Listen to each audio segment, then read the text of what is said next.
മുഖ്യമന്ത്രിക്ക് വേണ്ടിയിട്ട് 2 സിനിമകൾ ഒരുങ്ങുകയാണ്. ഒന്ന് മുഖ്യമന്ത്രിയുടെ ജീവചരിത്രം, മുഖ്യമന്ത്രിയുടെ ബയോപിക്, മുഖ്യമന്ത്രിയുടെ ജീവിത കഥ പറയുന്ന ഒരു ചിത്രം. കമലഹാസനാണ് അത്രേ നായകൻ. കമലഹാസൻ നായകനാകുന്ന മുഖ്യമന്ത്രി പിണറായി വിജയന്റെ ജീവിത കഥ പറയുന്ന തിരുടന്മാരുടെ രാജാവ് എന്നൊക്കെ ആയിരിക്കണം അതിന് പേരിട്ടത് അല്ലെ. തിരുട രാജാവ് എന്ന് പേരിട്ടാൽ ഒരു പക്ഷേ ആൾക്കാർ കേറിയേക്കും. അത്തരത്തിൽപ്പെട്ട ഒരു സിനിമ വരാൻ പോകുന്നുണ്ട് അത്രേ. പിണറായി വിജയനെ മഹത്വവൽക്കരിക്കുന്ന സിനിമ. ആ സിനിമ കണ്ടിട്ടെങ്കിലും ആൾക്കാർ വോട്ട് ഒന്ന് ആലോചിച്ച് നോക്കിയാണ്ട് ഈ തട്ടിപ്പോയി കേരളം എന്തെങ്കിലും കണ്ടിട്ടുണ്ടോ? ഇലക്ഷന് മുമ്പ് സിനിമ ഇറക്കുക, സിനിമ കണ്ടിട്ടാണല്ലോ ജനങ്ങൾ വോട്ട് ചെയ്യാൻ പോകുന്നത്. അപ്പൊ കമലഹാസന്റെ നായക സ്ഥാനത്ത് അങ്ങനെ സിനിമ വരുന്നത്. മറ്റൊന്ന് വേറെ തട്ടിപ്പ് സിനിമ ബി ഉണ്ണികൃഷ്ണൻ സംവിധാനം ചെയ്യുന്ന ഒരു സിനിമ. ആ സിനിമയിലെ നായകനായിട്ട് നമ്മുടെ ബാലചന്ദ്ര മേനോനാണ് അത്ര വരുന്നത്. അത് ഉമ്മൻചാണ്ടി ഈ സോളാർ ഇവര് അടുത്ത തെരഞ്ഞെടുപ്പില് ഈ സോളാർ കേസില് പാവം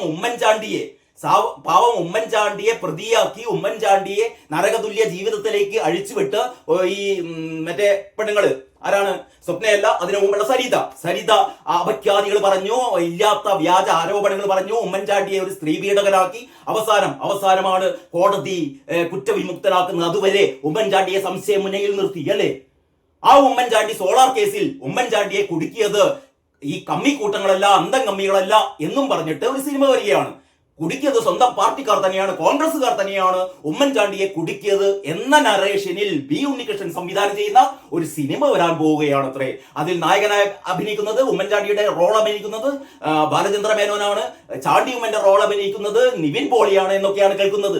അപ്പോൾ ഈ വരാനിരിക്കുന്ന തിരഞ്ഞെടുപ്പ് പോരാട്ടത്തിൽ 2 സിനിമകൾ കൂടി പുറത്തിറക്കിക്കൊണ്ട് പിണറായി വിജയൻ 3ാം തവണയും അധികാരത്തിൽ വരാൻ വേണ്ടി പോവുകയാണ് കൂട്ടരെ. നിങ്ങൾക്ക് എന്ത് തോന്നുന്നു? ഇങ്ങനൊരു നാടകം കളി ഏതെങ്കിലും കാലത്ത് നിങ്ങൾ കണ്ടിട്ടുണ്ടോ? ഭഗവാന്റെ സ്വർണം കൊള്ളയടിച്ചുകൊണ്ട്, അയ്യപ്പന്റെ സ്വർണം കൊള്ളയടിച്ചുകൊണ്ട് അവസാനം ഹൈക്കോടതി ഇതിനെ നിങ്ങൾക്കൊന്ന് അന്വേഷിച്ചാൽ നിങ്ങൾക്ക് അന്വേഷിക്കാൻ പറ്റില്ല എന്ന് പറഞ്ഞാൽ 2019 സംഭവം 6 വർഷം കഴിഞ്ഞിട്ടും നിങ്ങൾ അതിനെ കുറിച്ച് ബോധേടല്ല, നിങ്ങൾ അന്വേഷിച്ചിട്ട് കൂടിയില്ല, ഒന്നും സംഭവിച്ചിട്ടില്ല എന്ന് വിചാരിച്ചിരിക്കുകയാണ്. അപ്പോഴാണ് ഹൈക്കോടതി ചെവിക്ക് പിടിച്ചത്. എന്നിട്ട് ഹൈക്കോടതി തന്നെ ഒരു SIT ഇൻവെസ്റ്റിഗേഷൻ ടീമിനെ ഇറക്കുകയാണ് കേട്ടോ.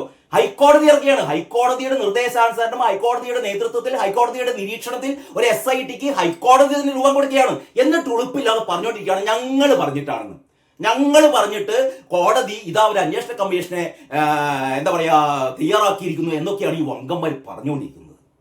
ഒന്ന് ആലോചിച്ച് നോക്കിയാട്ടെ. അപ്പൊ ഏതായാലും പിണറായി വിജയന്റെ മൂന്നാം വരവിന് വേണ്ടിയിട്ട് അണിയറയിൽ 2 സിനിമകൾ ഒരുങ്ങുന്നു. മുഖ്യമന്ത്രി ഞങ്ങളോടൊപ്പം എന്ന പേരിൽ ഒരു ഫോൺ ഇൻ പ്രോഗ്രാം തുടങ്ങുന്നു. എല്ലാ വീടുകളിലേക്കും ഇനി സന്നദ്ധ സംഘങ്ങൾ വരുന്നു.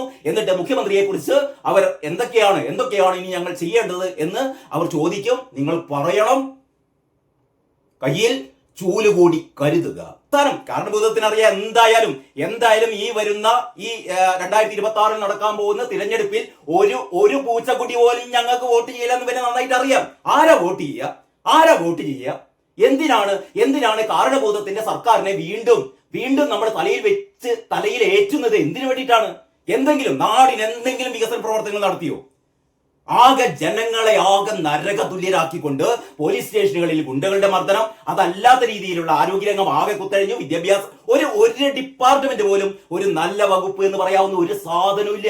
ജനങ്ങൾ കാത്തിരിക്കുകയാണ് എത്രയും പെട്ടെന്ന് ഒരു തെരഞ്ഞെടുപ്പ് നടന്നാൽ ഈ മാരണത്തെ എങ്ങാണ്ട് ഒഴിവാക്കണല്ലോ എന്ന് വിചാരിച്ചിരിക്കുമ്പോഴാണ് ഓരോ കൺകെട്ട് വിദ്യ ജനങ്ങളെ പറ്റിക്കുന്ന പരിപാടി. ഇതൊക്കെ ജനങ്ങൾക്ക് മനസ്സിലാകുന്നുണ്ടോ? ഈ ആൾക്കാര് നിങ്ങൾക്ക് എന്താ വേണ്ടത് എന്ന് കണക്കെടുപ്പ് നടത്താൻ വേണ്ടി വരിക. ഈ റിപ്പോർട്ട് ഫെബ്രുവരി മാസം അവസാനം മാർച്ച് മാസത്തിൽ സർക്കാരിന് സമർപ്പിക്കുക. അതോടുകൂടി സർക്കാരിന്റെ കാലാവധി കഴിഞ്ഞേ. സർക്കാർ പിന്നെ എന്ത് മണ്ണാങ്കട്ട ചെയ്യാനാണ്? അടുത്ത ഭരണം നിങ്ങളുടേതാണെന്ന് എന്താ നിങ്ങൾക്ക് ഉറപ്പ്? അടുത്ത ഭരണം നിങ്ങളുടേതാണോ? അതായത് ഈ ജനുവരി ഫെബ്രുവരി മാസങ്ങളിൽ ഇതിന്റെ റിപ്പോർട്ട് തയ്യാറാക്കുന്ന പറയുന്നത്, അതായത് പിണറായി വിജയന്റെ ഭരണത്തിൽ എന്തൊക്കെയാണ് പോരായ്മകൾ, എന്തൊക്കെയാണ് ജനങ്ങളുടെ ആവശ്യം, എന്തൊക്കെയാണ് ഞങ്ങൾ അടിയന്തരമായി ചെയ്തു തരേണ്ടത് എന്ന് ഈ വങ്കന്മാര് പറയുന്നത് എപ്പോഴാണെന്നറിയോ? അതായത് തുടർഭരണമൊക്കെ കിട്ടിക്കഴിഞ്ഞ് 9.5 വർഷം പൂർത്തിയാകുമ്പോഴാണ് അടുത്ത തെരഞ്ഞെടുപ്പ് എപ്പോഴെന്നറിയാം? അടുത്ത ഏപ്രിലിന് മുമ്പേ തെരഞ്ഞെടുപ്പ് വരണം. ഏപ്രിലിന് മുമ്പ് തെരഞ്ഞെടുപ്പ് ഉണ്ടാവണം. ഇപ്പതാ നമ്മൾ സംസാരിക്കുന്നത് ഒക്ടോബർ മാസത്തിലാണ്. നവംബർ, ഡിസംബർ, ജനുവരി, ഫെബ്രുവരി, മാർച്ച്, ഏപ്രിൽ, ഒരു 6 മാസം മാത്രമേ ബാക്കിയുള്ളൂ. ഒരു 6-7 മാസം മാത്രമേ ബാക്കിയുള്ളൂ. അപ്പോഴാണ് ഇവര് സന്നദ്ധ സംഘടനകളെ കൊണ്ട് ഒരു കണക്കെടുപ്പ് നടത്താൻ പോകുന്നത്. വീട് വീടാന്തരം 80 ലക്ഷത്തോളം വീടുകളിൽ കയറി ഇറങ്ങാൻ പോവുകയാണ് അത്രേ. 80 ലക്ഷത്തോളം വീടുകളിൽ കയറി ഇറങ്ങാൻ പോകുന്നു. അവിടെ ചെന്നിട്ട് എന്താ ചോദിക്കുന്നത് അറിയോ? പിണറായി വിജയൻ സർക്കാരിനെ പറ്റി നിങ്ങൾക്ക് എന്താ അഭിപ്രായം? ഇനി എന്തൊക്കെയാണ് സർക്കാർ നിങ്ങൾക്ക് ചെയ്തു തരേണ്ടത്? എന്തൊക്കെയാണ് നിങ്ങളുടെ ആവശ്യം എന്നൊക്കെ ചോദിച്ചുകൊണ്ട് സന്നദ്ധ സേനാംഗങ്ങൾ ഈ 80 ലക്ഷം വീടുകളിലും കയറി ഇറങ്ങാൻ പോകുകയാണത്രേ. ഇതിനേക്കാൾ വലിയ കോമഡി ഉണ്ടോ? അതായത് ഈ ഏപ്രിലോ അല്ലെങ്കിൽ മെയിലോ, മിക്കവാറും ഏപ്രിലില് നിയമസഭാ തെരഞ്ഞെടുപ്പ് വരികയാണെങ്കിൽ അതിന്റെ നേരത്തെ തന്നെ, അതിന്റെ ഒരു മാസം മുമ്പ് തന്നെ അതിന്റെ ചട്ടപ്രകാരമുള്ള ഇലക്ഷൻ കമ്മീഷന്റെ പ്രത്യേക നിർദ്ദേശാനുസരണം ഗവൺമെന്റിന് പ്രത്യേകിച്ചുള്ള നിയന്ത്രണങ്ങളൊക്കെ വരും. പ്രത്യേകിച്ച് ഒരു പദ്ധതികളും ഒന്നും ആവിഷ്കരിക്കാൻ പറ്റില്ല. ഇത് ഫെബ്രുവരി അവസാനത്തിലാണ് ഇതിന്റെ എന്താ പറയാ കണക്കെടുപ്പിന്റെ റിപ്പോർട്ട് വരിക എന്ന് പറയുന്നു. പിന്നെ ഈ കണക്കെടുപ്പിന്റെ അല്ലെങ്കിൽ ഈ ഒരു സർവേയുടെ റിപ്പോർട്ട് അനുസരിച്ച് എന്ത് മാറ്റമാണ്, എന്ത് നടപടികളാണ് സർക്കാരിന് ചെയ്യാൻ പോകുക? പിന്നെ ഇലക്ഷനാണ് വരുന്നതെന്നേ, പിന്നെ ഒന്നിനും സമയമില്ല.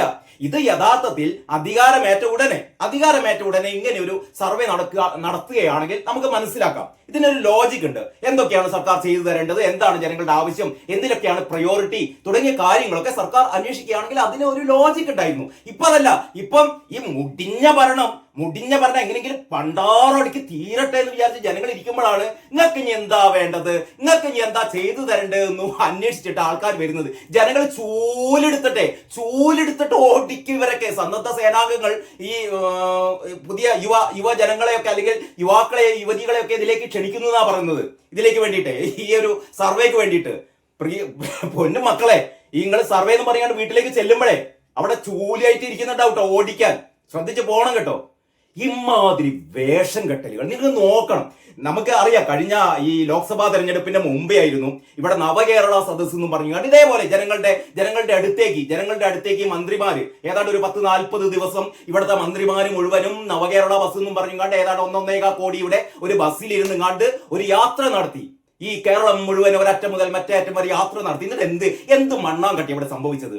ലക്ഷക്കണക്കിന് പരാതികൾ വാങ്ങി എന്ന് പറയും. ഈ പരാതികൾ ഏതെങ്കിലും പരാതി പരിഹരിച്ചോ? വല്ല കണക്കുണ്ടോ? ഇതൊക്കെ എടുത്ത് കത്തിച്ച് കളഞ്ഞിട്ടുണ്ടാവുന്നേ. വിവരാവകാശ പ്രകാരം ചോദിച്ചാൽ പോലും മറുപടിയില്ല. ഇതാണ് യഥാർത്ഥത്തിൽ സംഭവിച്ചുകൊണ്ടിരിക്കുന്നത്. ആകെ നവകേരള സദസ്സിൽ സംഭവിച്ചത് എന്താണ്? യൂത്ത് കോൺഗ്രസ്സുകാരുടെ തലമണ്ട അടിച്ചു പൊട്ടിച്ചു. ഇതല്ലാതെ വേറെ എന്ത് കാര്യം? കുറെ പാവം കുട്ടികളെ വേലത്ത് നിർത്തിയ മുഖ്യമന്ത്രിക്ക് സിന്ദാബാദ് വിളിപ്പിച്ചു. ഇതൊക്കെയാണ്. കുറെ സ്കൂളിന്റെ മതിലുകൾ പൊളിച്ചു. ഇതൊക്കെയാണ് ആകെ സംഭവിച്ചത്. ഇപ്പതാ അതിനേക്കാൾ വലിയ കോമഡിയാണ് ഇതിന്റെ നേരത്തെ ഏതാണ്ട് എനിക്ക് തോന്നുന്നത് ഏതാണ്ട് ഒരു മാസം മുമ്പ് വേറൊരു പരിപാടി തുടങ്ങിയിരുന്നു. അതായത് മുഖ്യമന്ത്രിയുമായി സിഎം വിത്ത് മീന്നോ അങ്ങനെ എന്തോ പറഞ്ഞ തട്ടിപ്പ് പരിപാടി. മുഖ്യമന്ത്രിയോടൊപ്പം നമ്മളും, അങ്ങനെ ഒരു പരിപാടി. അതായത് പണ്ട് നായനാര് ഒരു പരിപാടി, അതായത് മുഖ്യമന്ത്രിയോട് ചോദിക്കാം, അങ്ങനെയാണെന്നാണ് എന്റെ ഓർമ്മ. ഏഷ്യാനെറ്റിൽ മുഖ്യമന്ത്രിയോട് ചോദിക്കാം എന്ന് പറയുന്ന നായനാരുടെ ഒരു പരിപാടി ഉണ്ടായിരുന്നു കേട്ടോ ഏഷ്യാനെറ്റിൽ. ഇത് വളരെ ജനപ്രിയ പരിപാടിയായിരുന്നു. ജനങ്ങൾ മുഴുവനും മുഖ്യമന്ത്രിയുമായി സംവേദനം നടത്തുകയായിരുന്നു. ജനങ്ങളുടെ ആവശ്യങ്ങൾ മുഖ്യമന്ത്രിയെ ധരിപ്പിക്കുകയായിരുന്നു.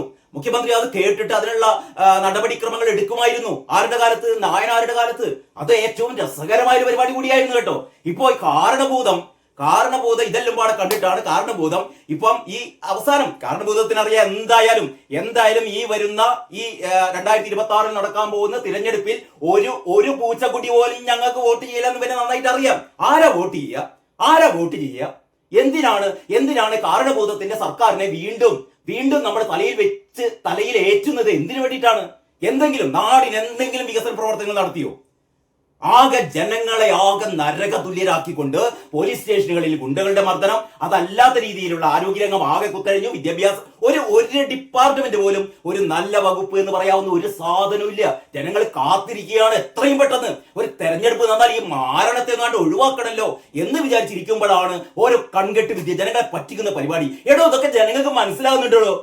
ഈ ആൾക്കാര് നിങ്ങൾക്ക് എന്താ വേണ്ടത് എന്ന് കണക്കെടുപ്പ് നടത്താൻ വേണ്ടി വരിക. ഈ റിപ്പോർട്ട് ഫെബ്രുവരി മാസം അവസാനം മാർച്ച് മാസത്തിൽ സർക്കാരിന് സമർപ്പിക്കുക.